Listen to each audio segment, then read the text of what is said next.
Human territory became very wealthy once the process of manufacturing was fully automated. With the full introduction of automated fabricators, both of metals and plastics, humans just needed just one more device to launch them forward. This would be the quantum restructuring device that allowed any human to use almost anything to restructure it into, well, something else. It became simple to transform what could be changed, creating any non-organic component into, well, a different type of non-organic component. In essence, one could dump regular sand into this device, and eventually it would come out as a titanium ingot, or even radiation-free uranium if they needed something a little stronger. Once processed into ingots, of the correct size of course, the humans simply had to place it into this fabricator and program the device and wait. Just wait until it's done. Once completed, this metal fabricated piece for some sort of device is simply removed so that another piece could be put in. Once completed for the day, the human who was working the device simply had to make sure that all the pieces that he wanted to hold onto were removed, and then set the device to clean itself. The area was then cleaned, and all waste materials were recycled via an automated crucible so that it could make fresh ingots for the next day. This would become a rinse, lather, repeat cycle. The only thing that those who speculated about the future would be confused at why humanity did this by hand. Why not have a machine, a robot, reach out and take care of all the ingots, all the parts? Well, it comes out simple. A human has to look over it discerningly to make sure the part was created correctly. If not, it must be manufactured again. Using this technique, humans would simply have one of these small manufacturing devices and make pieces for a larger device. And this would create even larger pieces, which could create even larger devices, and so on and so forth. Though it took time, this is how humanity ended up building up their defenses, as well as allowing normal humans to build their own customized vessels. The hallmark of all human vessels seen is that they are a standard layout, usually with a personalized layout internally, but the external is very standard. If it's some sort of cargo vessel, one could see the grips on the side for a cargo container. If it was some sort of personal vessel, it was always a sleek, almost arrow-like design. If it was a warship, it would definitely have turrets seen, but what was more dangerous is what you could not see underneath the plating. Even ships that were for bringing in loose material, loose ore from the asteroid belt, had a very specific design, very bulbous, very open on the inside, as all the rock that was in there had to be spun constantly, though slowly, to make sure it didn't constantly rattle inside and damage any equipment. Yet even seeing all these ships from the outside, one would think that the internals are very restrictive and very, as the humans say, very, very Spartan. Once you get on, there's a surprise. It's actually no surprise that humanity loves its comfort, which is why even the most practical and efficient space vessels for humanity have habitat areas that are beyond luxurious. So much so that every single species desires to travel inside one of these ships instead of one of their own, though as great opportunity for anyone to travel the stars in such comfort that even royal families are amazed. There are major issues. 2 of them, in fact. First and foremost is actually humanity's biggest trade, which is foodstuffs. Though these can be very specific depending on what species they're trading with, humans don't really chew on other species' food. In fact, humans almost exclusively eat only human food. And since the majorities of species dine on insects and small rodents for their protein, they would be very hard-pressed to find such items on a human ship, at least deliberately. That is, unless you are an insectoid or rodent-based xeno, as the humans put it. Humans insist on taking large pieces of protein cut from large animals, some of which are only partially cooked. Along with that, they chew on fruits and vegetables. They highly enjoy anything dairy as well, but maintaining something like that as in liquid dairy products is difficult, to say the least, when traveling for weeks or months in space. At least anything not processed into cheese. And as it turns out, because of this, humans eat a lot of cheese.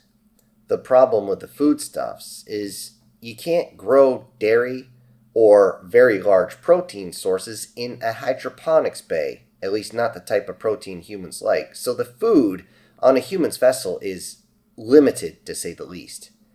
To humans, this will limit the amount of passengers. Also, it's crucial to remember not to eat anything a human doesn't present you with. Stories of being spaced because someone decided to eat a human's pie without permission permeate space. To a human spacefarer, food is also the highest expense, as not every human planet has the ability to produce certain foodstuffs, especially when it comes to animal proteins. One of the ways humans try to supplement their desire for any type of animal-based protein that crawls or walks on the planet is when they try to supplement this with water-based animal proteins as much as they possibly can. Thankfully, this is actually easier to find. However, it seems as though humans would prefer to limit this. In particular, a human fish fry, as they put it, is always a grand event, but all the aquatic species, especially the xerop, well, they're not exactly thrilled. To them, eating another fish is heresy, even though they are pleasantly surprised by how good it actually tastes when they're tricked into chewing on it. Also, never try to take from a human's plate. The humans will end up stabbing you in the fin, hand, tentacle, tendril, or tail with an object they call a fork.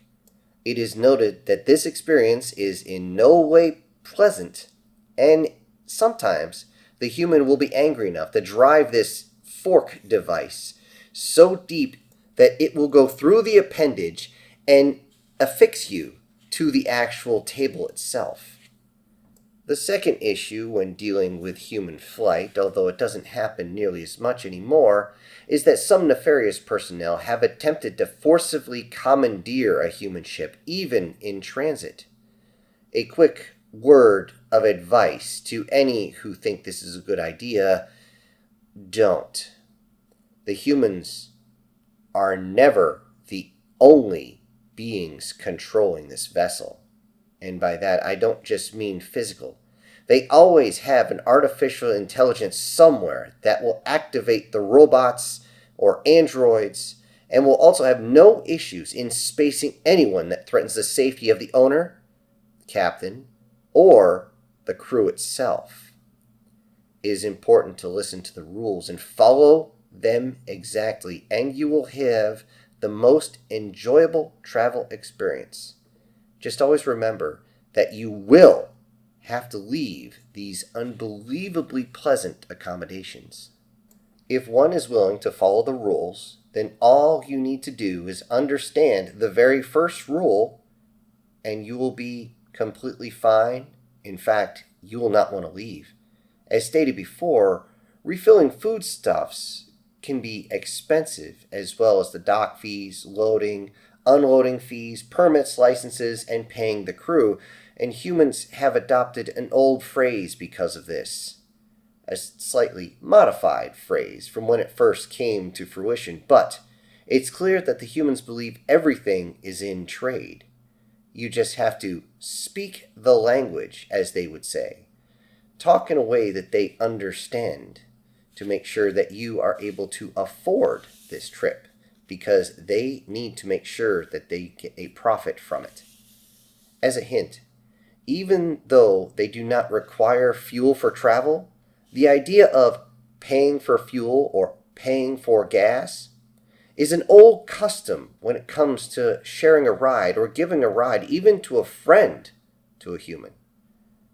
It is said that as every single human ship has this same phrase either on an adhesive strip right next to the entrance or permanently painted somewhere near the entrance of their vessel.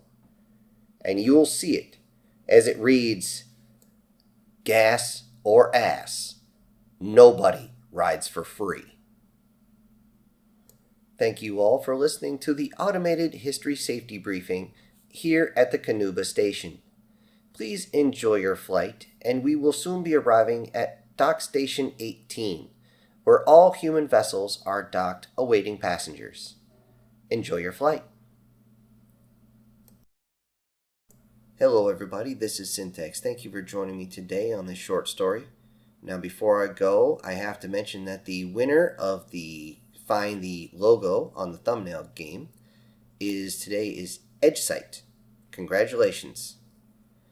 Now, I also have to send out a big thank you to many of my supporters, and those would be Sir, Prozac and Pancakes, Brian Kemp, SS Demon, MTF Guard, Guardian Sage, Erica Gem, Julius Boone, and Jan Yeager. Thank you all so much for supporting the channel. Everybody else, I'll see you on the next one. And if you wouldn't mind subscribing, I would greatly appreciate that. Until then, this is Syntax, punching out.